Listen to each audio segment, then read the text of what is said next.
านบุญตานศีลตานวิปัสสนากรรมฐานสมถกรรมฐานนะเจ้าโดยตั้งจิตให้ละเว้นจากการทำบาปทั้งปวงนะเจ้าแล้วก็เลิกการทำบาปทั้งปวงจากลดละเลิกนะเจ้าระงับในการทำบาปทั้งปวงในวันศีลนะเจ้าในวันศีลทุกศีลใครว่างเว้นจ้ะหรือนะเจ้าหรือว่างเมื่อใดนะเจ้าจิตที่เราว่างเมื่อไหร่คือนึกถึงวิธีการกำหนดสติในวิปัสสนากรรมฐานหรือสมถกรรมฐานนะเจ้าโดยวิธีการพองหนอยุบหนอหรือพุทโธนะเจ้าถ้าเป็นศาสนาอื่นๆโดยวิธีการนับลมหายใจนะเจ้านับลมหายใจเข้า3ครั้งออก3ครั้ง3หนถึง7หนนะเจ้าต้องขออภัยด้วยนะเจ้าวันนี้ทนายก้อยติดภารกิจเลยมาจ้ากว่าเวลาเล็กน้อยเป็นเหตุให้เข้ารายการจ้านะเจ้าแต่ว่ามาช้าดีกว่ามานะเจ้า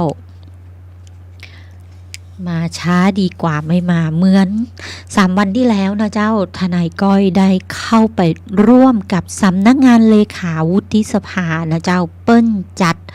งานฮื้อสำนักงานวุฒิสภานะเจ้าใน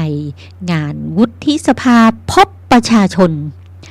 4 ปีนะเจ้า4 ปีความสำเร็จของวุฒิสภาพบประชาชน4 ปีนะเจ้าสาเหตุที่เปิ้ลพบประชาชนเพื่อถามประชาชนนะเจ้า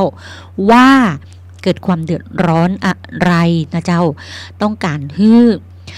ช่วยเหลือในเรื่องอะไรในเรื่องงานอาชีพในเรื่องการประสานงานในส่วนราชการต่างๆเพื่อได้ในสิทธิหรือหน้าที่ที่ตัวเองควรจะได้ตามรัฐธรรมนูญฉบับ 2560 นะเจ้าที่เป็นกำหนดคือบทเฉพาะการคือสมาชิกวุฒิสภามีหน้าที่หลายๆอย่างหน้าที่อย่างที่ใกล้ชิดหมู่เฮาที่สุดคือช่วยเหลือนะเจ้าการช่วยเหลือเจ้าบ้านที่เปิ้นพบประชาชนเพราะว่าต้องการถามใจนะเจ้าประชาชนก่อนว่าต้องการอะไรที่ไหนอย่างไรนะเจ้าก็มีโครงการสมาชิกวุฒิสภาช่วยประชาชนในเรื่องงานของน้ำในเรื่องงานเศรษฐกิจพื้นฐานรักหญ้านะเจ้าในเรื่องอื่นๆอีกหลายอย่างนะเจ้าที่ทนายก้อยได้สัมผัสและรับทราบนะเจ้าจากความเป็นจริงที่ท่านลงพื้นที่ทำงานทุกภาคส่วนทุกจังหวัดนะเจ้าทุกภาคก็คือภาคเหนือจะมีกลุ่มงานภาคเหนือตอนบนภาคเหนือตอนล่างสมาชิกวุฒิสภาพบประชาชนภาคเหนือตอนบนภาคเหนือตอนล่างนะเจ้าที่ใกล้ที่สุดที่ทนายก้อยได้สัมผัสท่านมานะเจ้าและที่บกี่วันที่ผ่านมาก็คือวันที่26 กันยา 2566 นะเจ้าสมาชิกวุฒิสภาถวายเกียรติบัตรยกย่องเชิดชูเกียรติแด่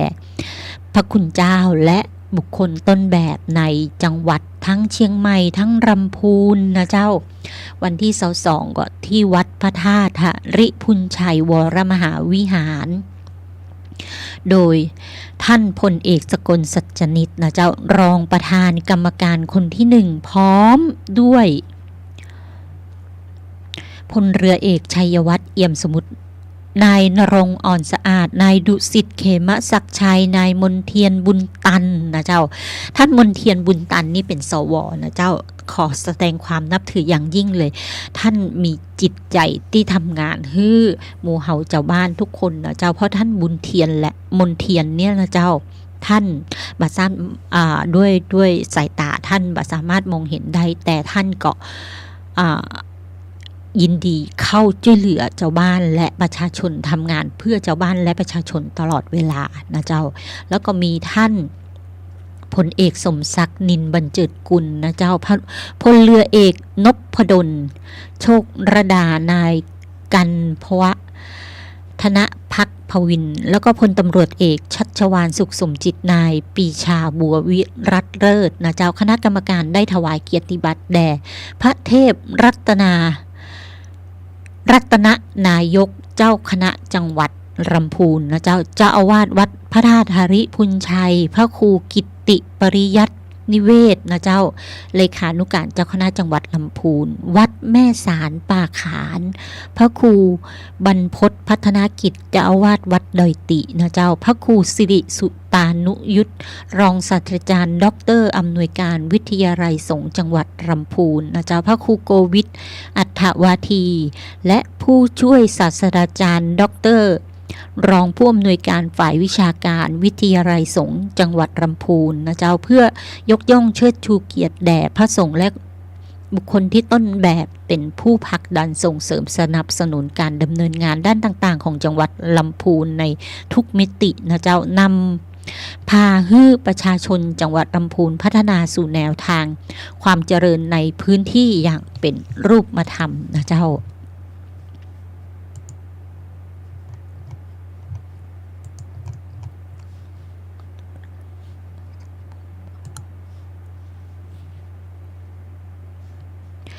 แล้ววันที่26ที่ผ่านมานะเจ้าสมาชิกวุฒิสภาลงพื้นที่พบประชาชนถวายเกียรติบัตรยกย่องเชิดชูเกียรติแด่พระคุณเจ้าและบุคคลต้นแบบของจังหวัดเชียงใหม่ไม่ใช่วันที่26นะเจ้าวันที่20วันที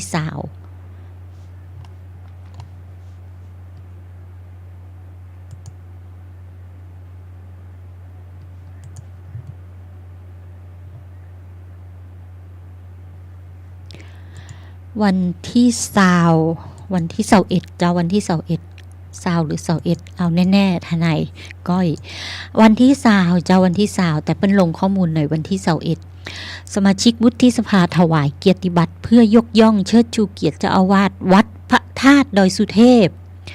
ราชวรวิหารจังหวัดเชียงใหม่นะเจ้าวันที่20กันยายน2566ในช่วงเวลาเย็นนะเจ้า4 โมงครึ่งกรรมการโครงการสมาชิกวุฒิสภาพบเจ้าบ้านในพื้นที่ภาคเหนือตอนบน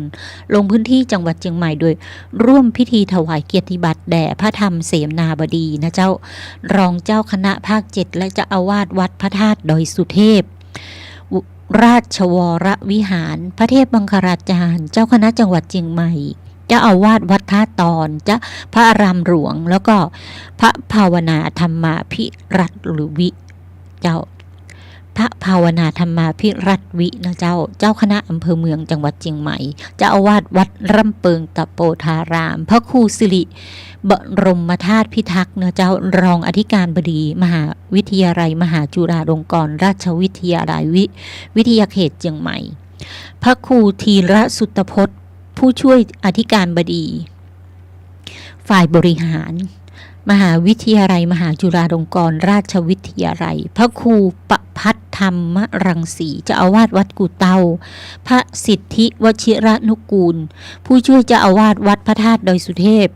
ราชวรวิหารจากนั้นมอบเกียรติบัตรแด่ผู้ประสานงานและขับเคลื่อนโครงการยกย่องครูบาศรีวิชัยเป็นบุคคลสำคัญของโลกนะเจ้าพร้อมร่วมรับฟังแลกเปลี่ยนข้อคิดเห็นในประเด็นเกี่ยวกับการส่งเสริมทำนุบำรุงพระพุทธศาสนา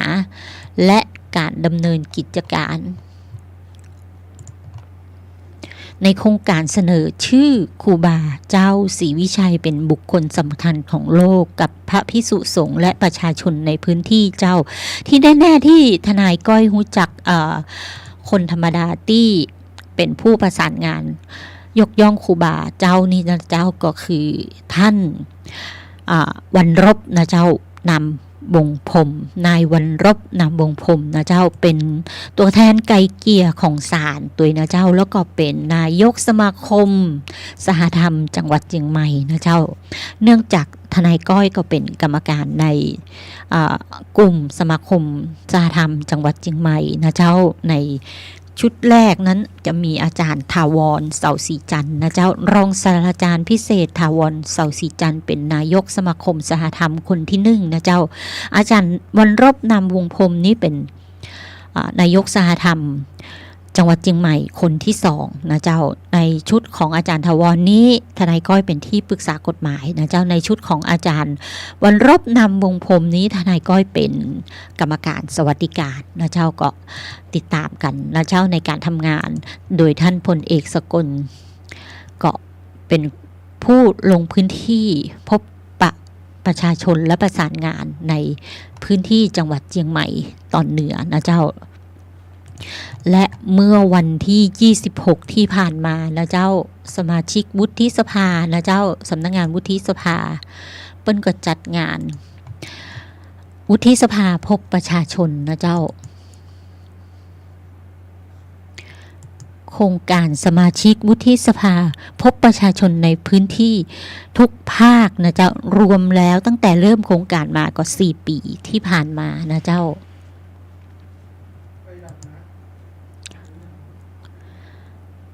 เปิ้นจัดที่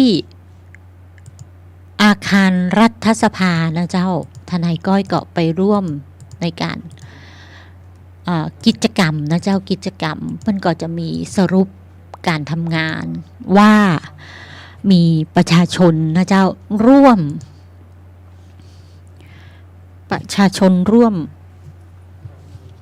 พบปะกับท่านสมาชิกวุฒิสภา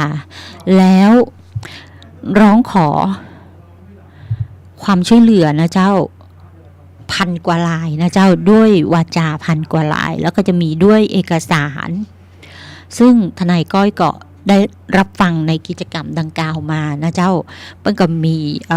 เปิ้นฮ้องไว้อย่างก็สรุปในประเด็นปัญหา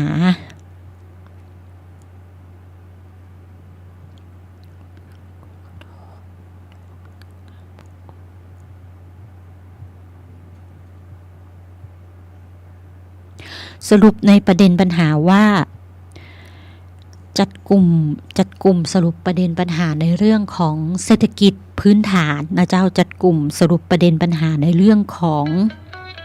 ประเทศไทยเนี่ยในเรื่องของที่ดินนะเจ้าการขาดที่ดินทำกินสรุปประเด็นปัญหาอื่นๆอีก 2-3 หัวข้อนะเจ้าซึ่งทนายก้อยก็บ่ได้เข้าร่วมในการสรุปประเด็นปัญหาเนื่องจากว่าต้องรีบกลับนะเจ้าบินไปบินกลับเชียงใหม่กรุงเทพนะเจ้าไปเจ้าก็แวะไปศาลแพ่งประสานงานในคดีก่อนส่งเอกสารที่ขาดไปแล้วช่วงบ่ายก็แวะไปลงทะเบียนนะเจ้าสอบถามกระบวนการในการทำงานตรงนั้นว่าเปิ้นมีกิจกรรมอะไรอย่างพ้องที่จะฮื้อทนายก้อยซึ่งเป็นเครือข่ายที่เปิ้นเจิญฮื้อไปร่วมนะเจ้าแล้วปรากฏว่าในวันแรกนั้นทนายก้อยบ่ได้เข้าร่วมในการสรุปประเด็นปัญหานะเจ้าเปิ้นฮ้องว่าปัญหาด้านที่ดินทำกินโดยที่ประธานกลุ่มนะเจ้าสรุปประเด็นปัญหาที่ดินทำกินเกาะท่านพลเอกสุรศักดิ์การจนรัตน์นะเจ้าแล้วก็มีการถ่ายทอดสดในวันที่27โดยที่ถ่ายทอดสดวุฒิสภานะเจ้าที่ห้องประชุมวุฒิสภาอาคารรัฐสภานะเจ้าโดยที่ให้เครือข่ายทุกคนที่สรุปและกันออกมานะเจ้าเป็นห้องว่ากันข้อประเด็นปัญหาออกมาว่ามีไอ้หยังพ้องนะเจ้าแต่ว่าในส่วนเศรษฐกิจฐานรากนี้ทนายก้อยได้ข้อมูลจากท่าน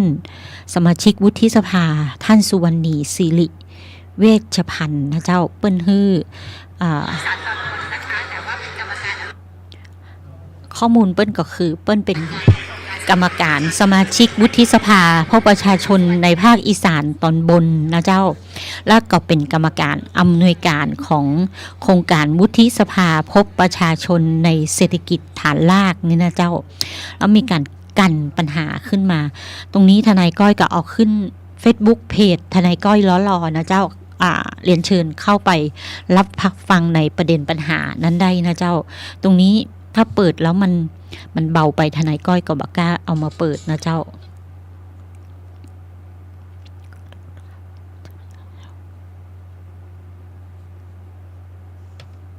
ในวันแรกนี้เปิ้นมีวันที่บัดเจ้วันแรกวันที่26นะเจ้าวันที่26คือ คณะเครือข่ายทั้งหมดนะเจ้าเข้า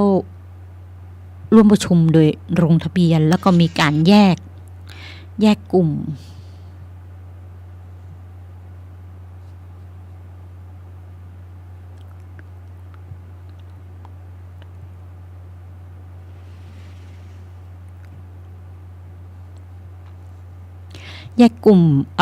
คุยกันในเรื่องปัญหา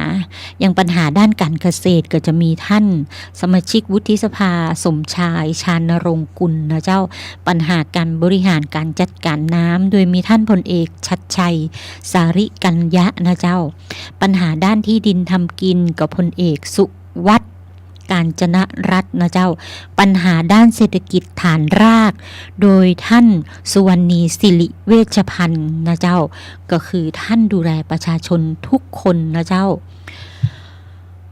โดยการที่พบประชาชนแล้วถามใจประชาชนก่อนเพื่อที่จะได้หาแนวทางแก้ไขปัญหาให้กับประชาชนนะเจ้าเพราะฉะนั้นไขบอกว่าวุฒิสภารับเงินเดือนแล้วมาทำงานทนายก้อยขอขานนะเจ้าเป็นไปบ่ได้ทุกท่านทำงานนะเจ้าทำงานเร่งทำงานทุกรูปแบบโดยแบ่งกันทำท่านหนึ่งจะลงทำงานทุกอย่างมันเป็นไปบ่ได้นะเจ้าในโครงการที่ผ่านมาวันที่26ถึง28กันยาเป็นโครงการสัมมนาเครือข่ายผู้นำนักประชาธิปไตยประจำภูมิภาคระหว่างวันที่26ถึง28กันยายนแล้วก็มีการมีโครงการนะเจ้าสรุปงานของ4ปีวุฒิสภา4ปีแห่งความสำเร็จนะเจ้าสมาชิกวุฒิสภาพบประชาชนนะเจ้า4ปีแห่งความสำเร็จสมาชิกวุฒิสภาพบประชาชน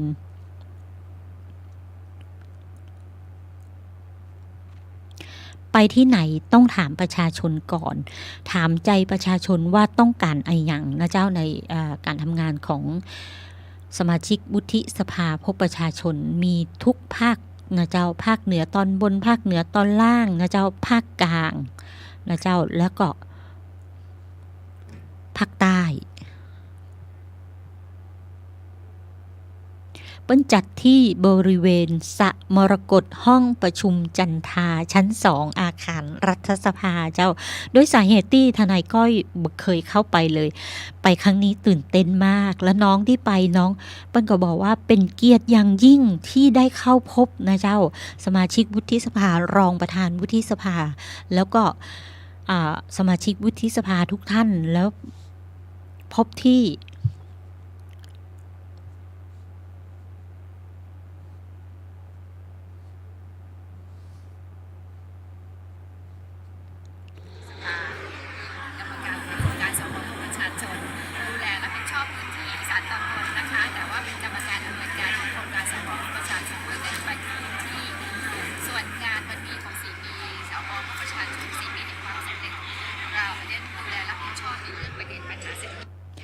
4 ปีนะเจ้า4 ปีที่ท่านพบประชาชน4 ปีแห่งความสำเร็จของโครงการสมาชิกวุฒิสภาพบประชาชนนะเจ้าโดยท่านสุวรรณีศิริเวชพันธ์นะเจ้าเป็นกรรมการอำนวยการโครงการวุฒิสภาพบประชาชนนะเจ้าแต่ท่านมาได้เป็นประจำภาคเหนือนะเจ้าท่านเป็นประจำภาคตะวันออกนะเจ้าสัมพันธ์ด้วยทางคณะสงฆ์อำเภอหางดงโรงพยาบาลหางดงและชาวอำเภอหางดงในภาคอีสานนะเจ้าแต่ท่านก็ได้มาลงพบปะเจ้าบ้านนะเจ้าและก็เครือข่ายของสมาชิกวุฒิสภาเมื่อต้นเดือนมีนาที่ผ่านมานะเจ้ากับคณะนักข่าวประชาสัมพันธ์ในจังหวัดเชียงใหม่นะเจ้าเครือข่ายตรงนี้ทนายก้อยก็ได้รับข้อมูลจากท่านในหลายๆรูปแบบนะเจ้าท่านได้สกัดนะเจ้าปัญหาในเรื่องของเศรษฐกิจฐานรากนะเจ้าเศรษฐกิจฐานรากที่เจ้าบ้านต้องการนะเจ้าแล้วก็ยังไม่ได้รับการแก้ปัญหาและ วัดเชียง ข ใหม่ ณะนี้ สอบถามรายละ ท่าน เอีย กำลั ด งฟัง 053 สถานีวิทยุกระจายเสียง FM 104.5 เมกะเฮิรตซ์ ทนายก้อยงงทำไม ได้ มี ทุกวัน เสียงสปอตโผล่ บุญยิ่งใหญ่ มา ในการ ตกลง สมทบทุน รายการไหน การแพทย์ เสียงสปอตแทรกโผล่ ขอ มา เชิญร่วมพิธี ค่ะ เทวาพิเศษกวันปิยมหาราชรัชกาลที่ 5 ณ วัดดอน โอเค แสดงว่าเมาส์ไปโดนอะไรบางอย่างทนายก้อยนึกว่าหมดเวลาไปดูบ่าย2:46อยู่เลยนะเจ้า โครงการสมาชิกวุฒิสภาพบประชาชนนะเจ้า4 ปีแห่งความสำเร็จกับโครงการสมาชิกวุฒิสภาพบประชาชนนะเจ้า กิจกรรมที่ท่านได้สกัดปัญหาทุกภาคส่วนออกมาเพื่อช่วยเหลือเจ้าบ้านอย่างในเชียงใหม่นี่จะเป็นที่สันทรายนะเจ้าสันนำเมงนะเจ้าบ้านได้รับการช่วยเหลือในเรื่องงานอาชีพนะเจ้าแล้วก็ในเรื่องของการบริหารการจัดการน้ำนี่ก็จะเป็นที่เชียงรายลำปางนะเจ้าสร้างเขื่อนนะเจ้าเขื่อนชั่วคราวเพื่อกันน้ำบ่ให้น้ำไหลท่วมบ่าเข้าหมู่บ้านนะเจ้าที่ทนายก้อยก็ได้เอามาลงประชาสัมพันธ์ในเพจเครือข่ายวุฒิสภานะเจ้า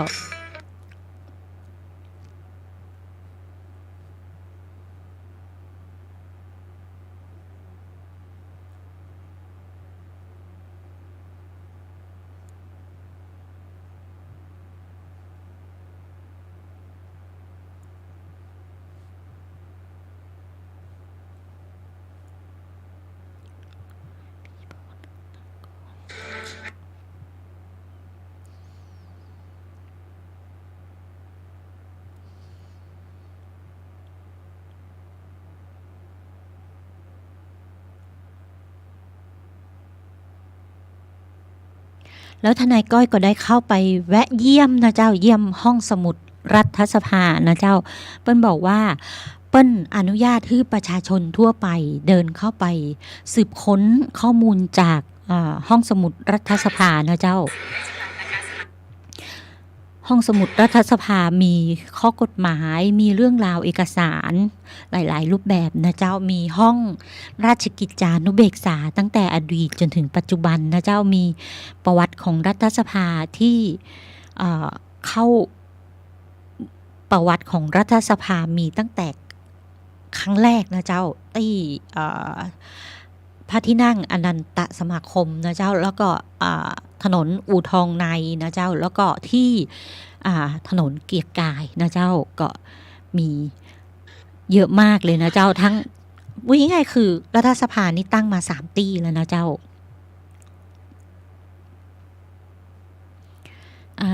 ก็คือ